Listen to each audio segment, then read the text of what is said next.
Okay, let's get this party started. I want to run you through 4 things that have had massive impact on my life, not just personally, but also professionally. So these ain't magic pills. So you're going to have to do the work if you want to implement or look into any of this. It's not just going to solve your life for you. You're going to have to take some action. So the first is the 5-minute journal. Okay. So you can go to intelligentchange.com. That's the company that produces this 5-minute journal, or you can go to Amazon if you are interested, right?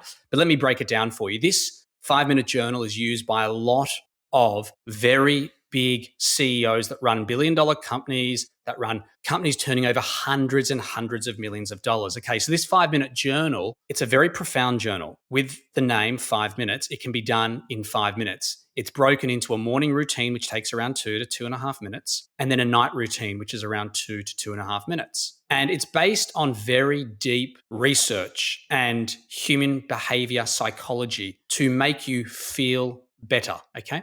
So it has this incredible, I guess, compounding effect that after a few months, you just start feeling better. And it's why they've got thousands and thousands and thousands of reviews, and it's used by such bigwigs around the world. So check out the 5-minute journal. If you are looking for something where you can start your day and finish your day with positive reinforcement and really looking at the bright side of things, because let's be honest, right? The human brain is negative, right? And if you want to test how negative your brain is, whether you're listening to this thinking, no, I'm a positive person. Okay, that may be true. But the litmus test of understanding how negative the brain is, for 2 to 3 days, every time a negative thought comes in your mind, tally it on your notepad, in your phone, or wherever you've got it, or wherever you want to record it. Just tally it. And you will start to understand that the brain is very negative and judgmental. So the good news is that we can train ourselves to become more happier and more positive. That's the good news. So check out this 5-minute journal. It's an absolute game changer. I gift it to a lot of people that I coach. Okay, that's the first thing. The second game changer tool that I want to give you is what's called the revenue runway. So there's 6 areas of the revenue runway. It basically enables you to quickly analyze a business to see how well it's performing. So the first part of the revenue runway is what's called leads. So you want to understand the quality of the leads you're receiving. You want to understand the lead source. Where are they coming from? Are they coming from the database? Are they coming from paid media? Are they coming from referrals? And thirdly, you want to understand the price, what it's costing you to acquire that lead. The second part of the revenue runway is the conversion. So what's the close rate? What is the time to close that lead through to the next stage, whatever you call it, whether it moves to an opportunity or whatever you want to call it. And then also it's good to measure the prospect experience as you're moving the prospect from a lead into a client. Okay, you want to make sure that they're having a good experience. The third part of the revenue runway is sales. So especially if you're in a service-based business, you want to understand number of sales by you. And the second part is number of sales by others. Because if the business is so reliant on you selling and you go away for 6 months, then you're really an employee. You don't really have a business. So it's good to start understanding sales that happen independently outside of you. Okay. The fourth part of the revenue runway is value of sales. So do you have any add-ons to what you currently offer? Are there any add-ons if you're selling a product or a service? The next part is, have you got a higher ticket offer that you can upsell people into over time? Or do you have a lower ticket offer? For example, if what you offer as a service is, let's say, $20,000, hypothetically, and that's too expensive for the prospect, you may want to have a lower ticket offer. Let's say it's $7,000 that you can downsell them into. That's a solution or a part solution to what they're looking for. Okay, so that's value of sales. The fifth is repeat sales. So repeat sale by you and then repeat sale by others. Okay, and the last part of the revenue runway is referrals. And that is the number of referrals that you are receiving, plus the close rate of the referrals that you're receiving and the source of where the referrals are coming from. Are they coming from clients? Are they coming from B2B? Are they coming from B2C? So the revenue runway really breaks down 6 key areas: leads, conversion, sales, value of sales, repeat sale, and referrals. So the revenue runway has been a game changer for me, just to have that visibility and understand that. Okay, the third game changer for me has been what's called OKR. It's a goal setting framework.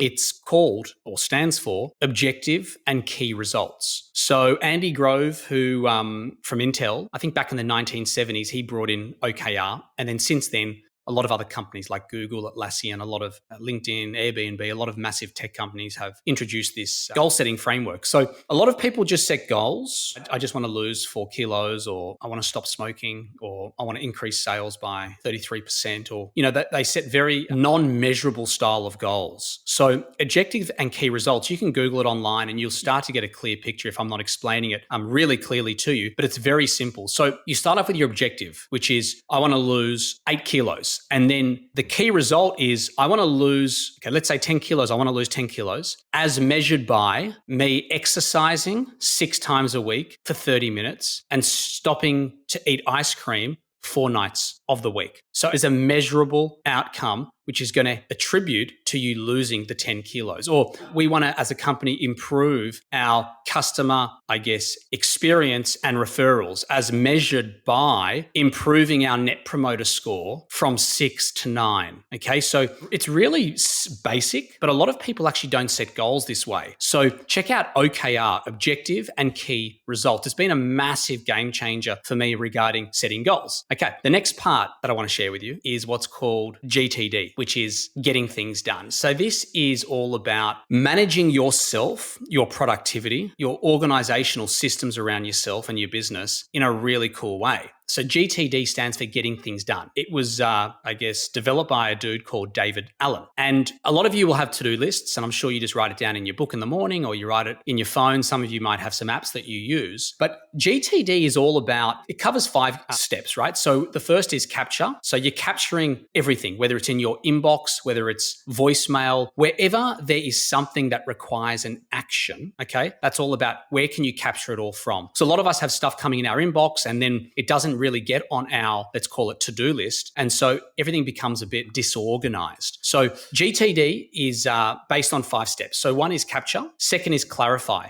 So clarify is all about, can I get this done? This is part of GTD. Can I get this done in less than 2 minutes? If you can get it done in less than 2 minutes, you do it right away. If not, right, you then move it into the next stage, third stage, which is called organize, which is you can organize it into areas like computer, so tasks that need to be done on your computer. You can categorize it into phone, tasks or anything that needs to be done via a phone call. The third is you can categorize stuff that needs to be done, like tasks or projects or to-do action items via email or text or WhatsApp or Slack, whatever your messaging communication is. Then you can categorize it under home, so stuff that needs to be done at home. And then the next stage, which you can categorize under, is outside, so tasks outside, so maybe picking up laundry or picking up groceries. Okay? That's organize. Then the 4th step is reflect. So you actually look over all of this and you understand, does this need to be broken down any further? What does this all mean? Is there any learnings from it? And so that's reflect. The 5th is engage, where you take action. So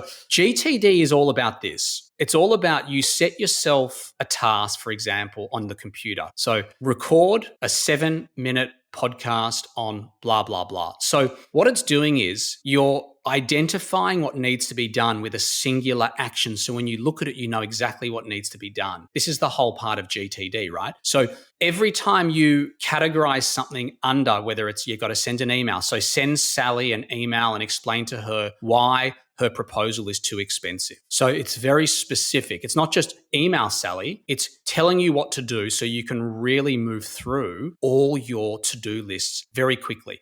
The last part of GTD is called waiting for. So whenever you're waiting on something from someone, you itemize it on that day and you put the person's name who's responsible for giving you what you need. So a lot of the times we're waiting on a lot of stuff from people, but it just sits in our head. So that's just a really high level of GTD. There's a very dense book called Getting Things Done. I'm trying to give you the snapshot of it, but if you do want to obviously look into this, I would recommend getting the book. So it's just a massive game changer around really staying organized throughout the day and just becoming sharper and working smarter, not harder. Anyway, hope that all maybe struck a chord with you, but definitely I'd recommend, really looking to this 5-minute journal. It's powerful. Check out and, break down that revenue runway that I ran you through. And also, if you are looking to really step up your goal setting, check out OKR, like, the best tech companies in the world, and a lot of other organizations use it. And then if you do want to become more productive and try and become more organized, or you're looking for something else, you can check out GTD. Some people, how they use GTD is some people just write it down on a paper. Some people use their phone notebook. Some people use Evernote, which is an app. And some people use another app called Omni Focus, which is a productivity app for GTD. It depends on how technical you want to get. But anyway, I'll let you guys dive into that. And as I said, there's no magic pill for this. I mean, you've got to look into this yourself. But these are 4 things that have really had solid impact on my life. Anyway, catch you soon.